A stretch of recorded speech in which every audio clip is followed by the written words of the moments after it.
Councillor Callahan. Thank you. I wanted to take this opportunity to answer a question that has come up pretty often in these chambers, and that really is a question about why we can't use free cash. People say that they've heard that we have $34 million in free cash, and why can't we use that instead of raising taxes, which I think is a very fair question. And I would like people to consider the way that city budgets and city finances are similar to household finances. When you run a household, you've got income, you've got expenses. If you make your operating budget, your normal budget for the year, you want to look at your income and hope that your budget adds up to less than your total income.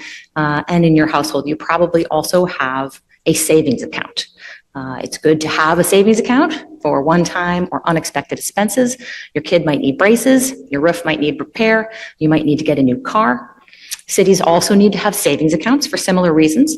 At some point, we will need a new fire station, we will need a new high school, there might be a pandemic and our schools suddenly need HVAC systems to all be replaced at the same time.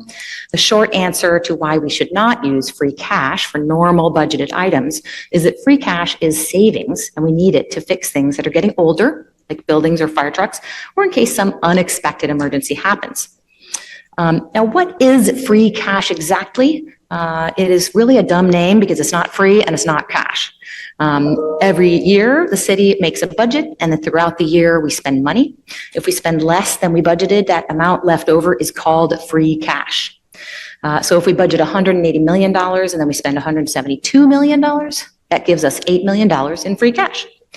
And what's important to understand is that every city is strongly encouraged by the state to have free cash every year. Cities must spend less than their budget. If they spend more than their budget, their bond rating goes down. Bond rating, it's like a credit rating. And if your bond rating goes down, then it costs you an arm and a leg in interest and fees to borrow money.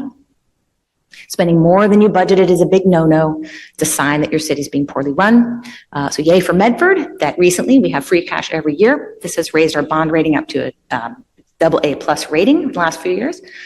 The Division of Local Services is a state body that helps cities and towns be financially responsible. It recommends that cities and towns have between 3 and 5% of their total budget in free cash every year to maintain a good bond rating.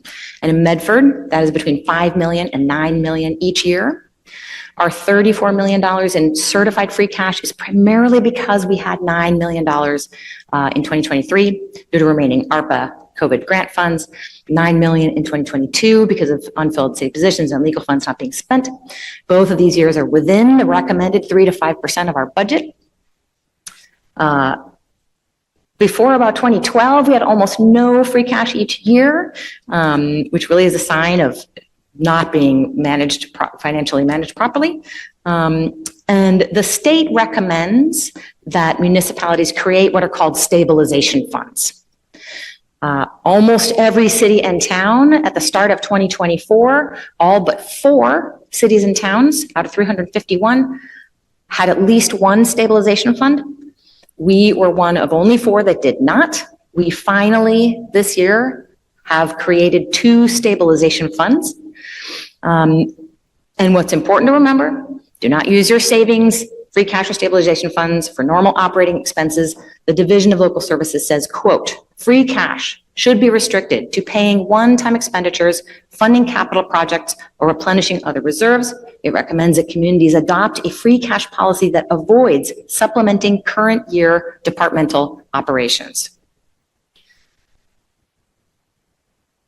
So we are recommended by the state to have a certain amount of money in our stabilization funds. For Medford, it's 5 to 7%, which is what they recommend would be between $9 and $13 million in our stabilization, in our general stabilization fund. And just to understand a little bit about what we might use these stabilization funds or free cash for, we do have according to our pavement analysis, $67 million in essentially road debt because we have not kept our roads up as much as we should have. It costs less each year. If your roads are in good shape, then it costs if your roads are in bad shape. So we need to make sure that we are doing those improvements. And then we also have a capital improvement plan, which has recognized $79 million in needs from about 123 projects across the city. So I just want to be pretty clear that when you look at what we are recommended to do by the state in order to be a financially responsible city, that means that we should continue to create a budget that we know we won't exceed. At the end of each fiscal year, we should have between 3 and 5% of that total budget unspent, which is called free cash. Those funds can move into our stabilization funds where we can spend them to properly take care of our city, which will allow us to spend less in the future. And of course, we also want to have new growth through more commercial growth and new housing. We already are doing that. The last 3 years have seen Medford's highest new growth in the past 2 decades, and we will continue to encourage new growth. Unfortunately, this is a slow process. It cannot fix our budget shortfall.